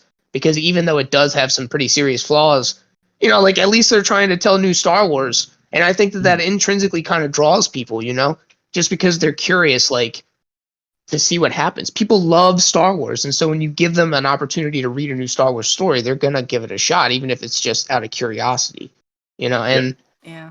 you have things like the High Republic's pretty much the only thing they've done like that. Everything else they have, even if it's like yeah, pretty much, like we get Boba Fett on his own again. Like, okay, we already had the Bounty Hunter Wars. Like, we get freaking Luke's Jedi Order again. Like, okay, we already saw that. And it's everything they do. Like Kenobi, we're about to get Kenobi again. Like, we already had the Last of the Jedi. And, it's just like, it's like they're asking for that comparison, and that comparison is what hurts them, because these stories have existed for so long. Like there's people that have fans. There's no way that you can do something like use a planet with like Tython without somebody doing exactly what just happened and being like, if you're like comparing it immediately, even though to Disney fans like it's not even the same planet. It's like, okay, well then Yeah. Well, regardless of all the changes that they're going to do and keep doing and invent their own, like we still love Star Wars, all of us, and we're still going to love it in our own way. I think that's important. I suppose. Yeah, and that's really what it Agreed comes on down that to. point. I did want to dig into some of the Tython stuff, but it's all going to come back to what Lisa just said, because that's just how it is, and that's the point. Yeah, it's been difficult, for the past 8 years since the reset, more or less. It's been like watching the DC cinematic universe, as far as you have all of this rich lore and film to draw on. It's acclaimed, with the fans, even with critics, and just watching them not get that and understand how to wield that. And they do have some experts employed with them on what is best about Star Wars outside of the movies. And they're either not deferring to those people or listening, or those people are, or maybe just there's a culture of being, a yes person, but I don't know. But they're still finding their footing, and I think, in their defense, it can seem like we're impossible to please, because like you all made some very valid points about Tython, and like, why not do something new if you're not going to do actual Tython. But then from my side of it, I was really disappointed when I saw Tython, because I thought it was in the Outer Rim, because narratively he doesn't go on a journey, he just pops up on Tython, and I'm like, oh my god, they moved Tython to the Outer Rim. And then watching one of Eckhart's videos, it's like, so Tython's still in the deep core. They have a map on his screen, and we've analyzed it, and like that he went to the deep core technically according to his map, and it's like that gave me a sense of relief, because they weren't overwriting something. So it's like, yeah, maybe maybe it's like Star Trek fan film level of location scouting, but and then they add in a cool effect with Baby Yoda meditating and connecting to Luke, but it's at least somebody in post was like, we gotta just have this heads up display say he was in the deep core, even if Dave Filoni's ignorant of that, or I suppose it was Rodriguez who directed that one. Yeah. But at least somebody was like, let's toss this bone to the continuity, and so we're not going to all of a sudden have some of the more gatekeepy Disney fans be like, oh, Tython's in the Outer Rim now, get wrecked, and at least we're not going to have new stories about Tython set in the Outer Rim. Like, somebody did the Lord's work and put that little dot on the heads up display, and so that's why it's important to have fans working on these projects, like to actually hire fans of the property to do it. Even like little jobs like that, like you said, that could have just been a decision in post that an editor made that just loved Star Wars and was like, I know what to do. I feel like the current, Disney doesn't realize, or they're grasping at straws, finding out what fans like. And I think we could tell them right now the secret formula, which for me seems to be, you bring people in with nuance and you keep them in with continuity. And the problem is there's very little of both, even in their own world that they built. Saying, okay, fine, it's fine to have two parallel worlds. We're used to that. Other things have that. Great. Yeah, Marvel did that really well. Exactly. So it can be done. And I think you can be fans of both. It's hard when they break their own continuity, which is what fandom is built on, that you have to have these kind of set of what's happened. It's like a history book. People debate history.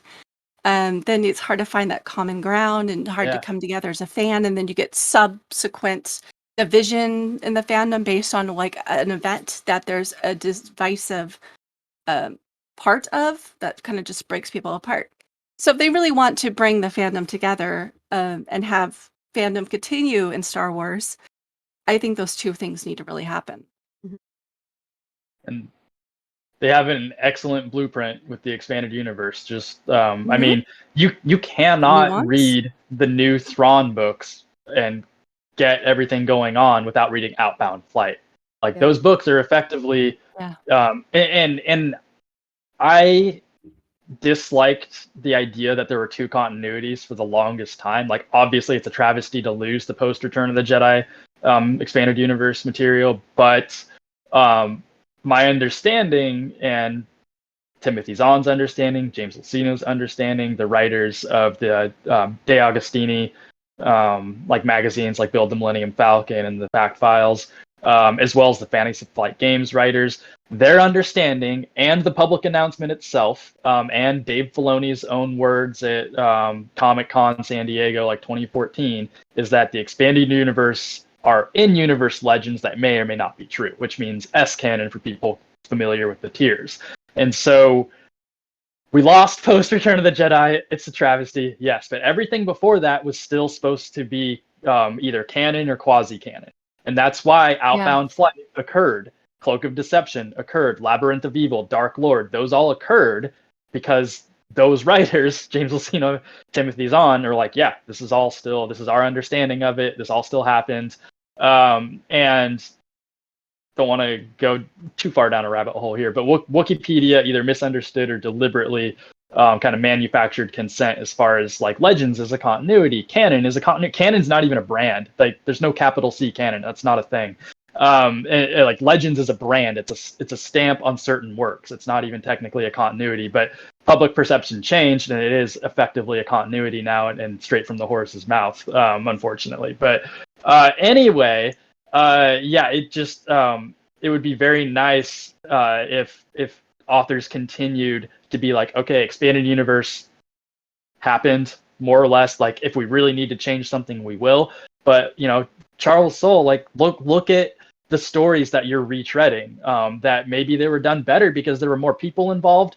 Maybe you have a unique spin on it, and it's worth like overwriting it. But it's just not informed from what I've seen of his work, and there should be every effort made. Like he's not working on filmmaking schedules and with like high risk budgets. Like he should be making every effort to jive with the expanded universe as much as possible, and respect both the fans and the creators who came before, and that will help them, to your point, Donna, as far as adhering to a continuity. This stuff was worked out very well for a 25,000 year timeline. And that does not in any way damp down on the creativity that can still be had within, more or less adhering to that. James Luceno considers it like writing historical fiction, and that is the, like, I would say, correct mindset for writing in Star Wars. He's a great author himself. Darth Plagueis, Yeah. How could we not love that? And just like a quick mention, if you haven't listened to the audiobook for Darth Plagueis, it is one of the best productions that they have done. And like it's the guy who plays the butler from The Nanny. And like, Dave Davies. So good. I love it. Love that.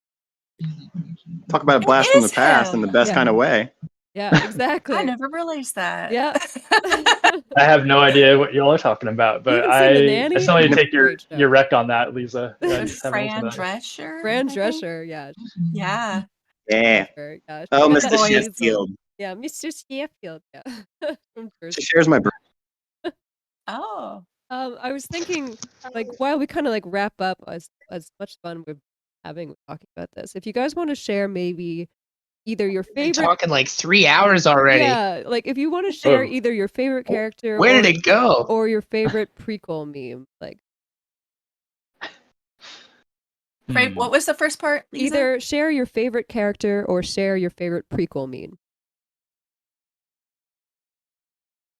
So I feel like, do we have to make Luke not an option for this? Because I feel like everybody's going to choose Luke. Yeah, let's Anakin Solo, done. Anakin, that's all I have to say. Anakin Solo. Oh, nice. That's a good choice. Yeah. Honestly, I really like Jason. If we're going from post Return of the Jedi, I'm a big fan of his whole journey. His Forest pilgrimage is such a cool idea. I love the idea of like traveling the galaxy and learning all those esoteric things. That's like Batman's origin. He traveled the world and yeah, exactly. And I appreciated that. Like a lot of people complained about his fall, but I appreciated it just because it was kind of like everything coming around full circle. I could be biased though, because that was the first series that released, like that I could buy the books as they were coming out. So I really loved it. I went to the midnight releases, like Donna said. Like I loved Legacy of the Force, despite its I love Legacy flaws. Me too. For me, it's hard because it's divided between Luke Skywalker and Obi-Wan Kenobi, like those two interpretations. If you're talking like legends, people exclusively, it would be probably Tahiri. Nice. I love I her love arc. her. Yeah, her arc is amazing. How It's she heartbreaking. struggled. It is heartbreaking. And it's also real. It's one of the most grounded, real feeling stories, even though, it's a fantasy thing and we're dealing with the forest. Exactly. Yeah, she, like, her struggle and what she's been through, and that And is when related again to Jason, Anakin Solo.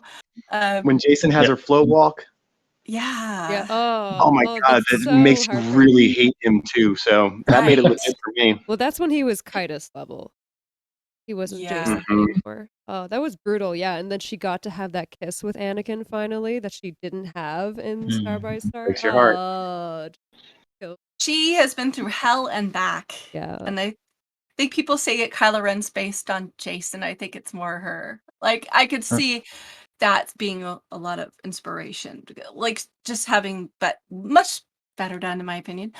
But having her just a deep dive into her, I would love to see that. I would pay money. That'd be good. I would pay it right That'd now. be a good book to see series. her in everything. There's Yeah. a lot of money in anything new EU. There's I would dare say more money than anything else being published. So Kyle, who's your Yeah. favorite? Yeah. What is it? Who is your favorite, if you can think of Favorite character from the EU? Yeah. Oh, good God! You asked these loaded questions. it? There's too many to choose. Like, to be quite frank, but Donna said Tahiri, and I've always gravitated toward that character because I read those books growing up, and then I was intrinsically linked to the Yuzon Vong, and I was one of those folk who really enjoyed Fate of the Jedi. So because it was more Tahiri, and I like that whole badass route that she went as far as like becoming the apprentice. And I think that they were going to have her and Jaina, like, kind of flesh out the Imperial Knights in the future. I was really excited about what was going to be done with her. I was it's- super pumped for that too. Yeah. To see that whole thing come together. Yeah, there's just way too many characters to choose, but I was really, I'm just going to digress into other conversations pretty much because it's just like then you have Vistara, who I really enjoyed too. I Vistara love and Ben, Vistara. like I liked what they were doing there. There's just so much to choose from. I really enjoyed Ben Skywalker. We just didn't really get a chance to know him. after he was Dude, Ben Skywalker is the best. That's a good point. And don't forget He's really Jason's cool. daughter too. Man, he was awesome, and Yeah. we got a chance. We saw Alana. him grow up, and then we just didn't get to see him really make it. It would have been cool to see him grow into an adult. I got a commission piece of him as an adult once. oh no. So I think Fall into Order, that Cal Kestis character reminds me of him. I'm like, I think this is what Yeah. he would look like. So it's Yeah, kinda I nice to agree. play as Because he him. did have Mara's Shameless. hair.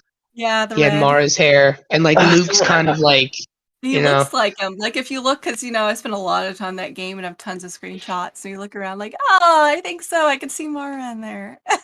Yeah, for sure. Yeah. What about you, Lisa? Who's your favorite? I mean, again, that's a loaded question. I'm gonna go dark side and go with Bane, to be honest. Nice. Like I just gotta re-listened to represent. those. Oh, so good. I So mean, good. I still love like Tahiri. I love a lot of the like the empowering female characters like Kara Holt, Saba Sabatine, but like Kara. there's something about and like Oh, I Mara love Jade, of Saba. course. Saba's Saba's hilarious. Saba's Saba's easy so to funny. love. Yeah, like the way she just laughs, like that's like it's so funny. Yeah, the tissing. Yeah. Yeah, but like can't go wrong with some Bane for sure. Yeah.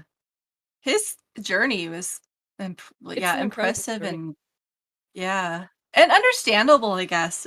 You could see why some people go dark. Like if you just had that total, horrible existence. But again, it's kind of nice to see when they don't, because or like Luke or other people have had that, or Tahiri that have had that darkness and they kind of go above it. Yeah. And maybe that's why the high ground meme is my favorite from prequels. Oh, nice. Nice. It's the classic. It's the basic one. I mean, it's been memed 1,000 times over. Yeah, So and it still works. hello there in high ground. Obi-Wan. Yeah, especially episode 2 Obi-Wan. Yeah. Yep. Mine's definitely I don't like Padme and Anakin on the picnic. So. Yes, I was just about to say. No way. That's a good one. Yeah, dude, that's a good one too. I hate Yeah. sand. That Yeah. that one, and I hate sand. And then the man, what's that? I can't remember how it goes. Memes are always hard to translate to speech. Yeah. One of my favorite Oh, things that a fan did to Hayden Christensen's is they actually brought a bottle of sand for him to sign at Star Wars Celebration, and he was like the pictures So of him good. were like so not impressed. Like, I'm sure That's he was just awesome. like, "What the shit is this?" yeah. I still hate brilliant. sand in real life. It's like, I don't think hate anybody this, likes Hayden sand. Christensen. Does anybody actually like sand? Is anybody like, No. yes, I'm so looking forward to getting that stuff stuck in my shorts and behind my ears for the next month? I mean, It's if I'm fun on to a run dirt That night bike, in to enjoy sand. She was sometimes. talking about it, and he was like, Yeah. "Fuck sand." Like, sorry. if I'm riding on a dirt bike, sure. But other than that, I That like walking in it. It makes your feet feel great, Yeah. and if it's warm enough, like gets especially if everywhere. it's drier. Yeah. that was my I guess first if it's midnight like, showing. Yeah. but all right, guys, My I first think midnight showing was episode 2, and that line, I was like, "That's good writing." I grew up near a beach. I said that many times. You know. You finally related to Star Wars. Yeah. And apparently they don't have baby powder in space or Yeah, in Star no. Wars. Or Because like, bras. you're fine. Just grab a bottle of talc or baby powder. It'd be good. It's a hack. There you go, Anakin. Problem solved. all right, Right. guys, I think that we are kind of winding down. Yeah. If everybody wants to let folks know where they can find you at, and then we'll say goodbye. Sure. So I'll start. So you can find me at Legends Library on Facebook, Twitter, and Instagram, and also our website, legendslibrarypodcast.com. And you can write to me at legendspodcast@gmail. And Donna, what about you? Like again, I'm Live Long with Forrest. You could find me under that name in various places. And I'm right now working with Cosmic Anomaly and Malady Productions a lot, or Sci-Fi Malady Productions for a lot of their podcast, especially Zodiac Task Force. I love to promote Zodiac Task Force. It's like an 80s cartoon set in space with That's cool. superheroes, and it's a lot of fun. So check out that podcast, an All Places podcast. Cool. Sounds good. What about you, Pat? I suppose I'm not easy to reach. If you want to find me, I'll be on Praxeum, Discord. I just go by Patrick apparently on Discord for now anyway. With no picture. And anything, yeah. I just updated it today, but Okay. yeah. So yeah, anything to do with supernatural encounters. Kyle and I are senior editors, and so we're still involved with that. And so I'm gonna have a little bit more free time, and maybe actually, I don't know, spend some time on Reddit and all that. But basically, just Joe's Discord. I think it's Sith Council for Supernatural Encounters, and then Praxeum Discord. But yeah, I'll be around. What about you, Kyle? Oh. Oh boy. You He can might find have him gotten at Darn Katarn on on Twitter, and you can also get a hold of him through Legends Library Podcast.